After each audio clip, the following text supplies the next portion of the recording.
রকম দেখায় আপনাদের খোঁজ নেন প্রশাসনে বসে আছেন খোঁজ নেন নির্বাচনী আচরণবিধি প্রতিপালনের দায়িত্বে থাকা নির্বাহী ম্যাজিস্ট্রেটের সঙ্গে বাকবিতণ্ডা, জরিমানা এবং এরপর মব সৃষ্টি করে বিচারিক কাজে বাধা দেওয়ার অভিযোগ। সব মিলিয়ে ব্রাহ্মণবাড়িয়া ২ আসনে স্বতন্ত্র প্রার্থী রুমিন ফারহানাকে ঘিরে নতুন করে আলোচনায় এসেছে প্রশাসনের একটি চিঠি। কি ঘটেছিল সেই উঠান বৈঠকে, আর কেন আইনগত ব্যবস্থা নেয়ার অনুরোধ জানানো হলো বিচারিক কমিটির কাছে? আমি যদি না বলি এখান থেকে বাইরে যেতে পারবেন না স্যার। ব্রাহ্মণবাড়িয়া ২ আসনের স্বতন্ত্র প্রার্থী রুমিন ফারহানার বিরুদ্ধে মব সৃষ্টি করে বিচারিক কাজে বাধা দেওয়ার অভিযোগে আইনগত ব্যবস্থা নেয়ার অনুরোধ জানিয়ে চিঠি দেওয়া হয়েছে। সরাইল উপজেলা নির্বাহী কর্মকর্তা ও সহকারী রিটার্নিং কর্মকর্তা মোহাম্মদ আবু বকর সরকার এ চিঠি পাঠান নির্বাচনী অনুসন্ধান ও বিচারিক কমিটির দায়িত্বে থাকা সিনিয়র সিভিল জজ আশরাফুল ইসলামের কাছে। ভবিষ্যতে শুনবো না। চিঠির বিষয়টি নিশ্চিত করে সহকারী রিটার্নিং কর্মকর্তা মোহাম্মদ আবু বকর সরকার জানান, উদ্ভূত পরিস্থিতির পরিপ্রেক্ষিতে আইনগত ব্যবস্থা নেয়ার জন্য লিখিতভাবে অনুরোধ জানানো হয়েছে। একই সঙ্গে ওই চিঠির অনুলিপি সংশ্লিষ্ট বিভিন্ন দপ্তরেও পাঠানো হয়েছে বলে জানান তিনি।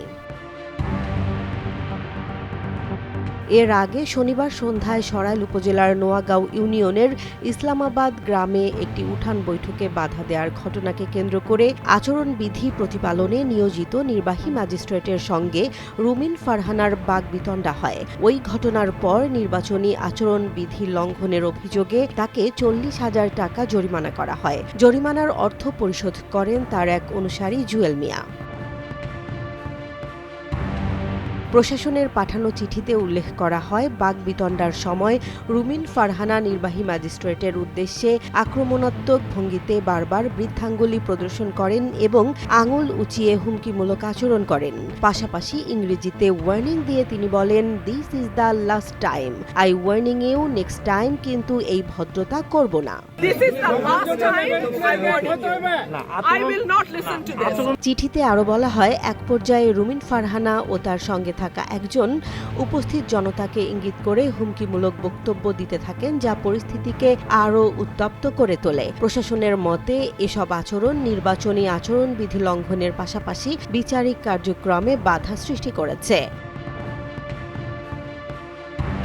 নির্বাচন কমিশনের বিধিমালা অনুযায়ী আচরণবিধি প্রতিপালনে নিয়োজিত কর্মকর্তার কাজে বাধা দেয়া বা ভয়ভীতি প্রদর্শন একটি শাস্তিমূলক অপরাধ। এ কারণে বিষয়টি এখন বিচারিক কমিটির বিবেচনায় রয়েছে, যেখানে পরবর্তী আইনগত পদক্ষেপ নেওয়া হতে পারে।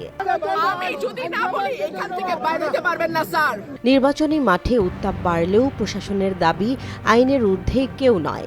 রুমিন ফারহানার বিরুদ্ধে ওঠা অভিযোগের সত্যতা যাচাই এবং প্রয়োজনীয় ব্যবস্থা নেয়ার দায়িত্ব এখন বিচারিক কমিটির।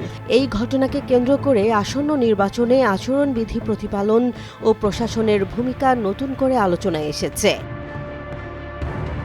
জেসমিন জাহান, নিউজ ডেস্ক, জনবাণী।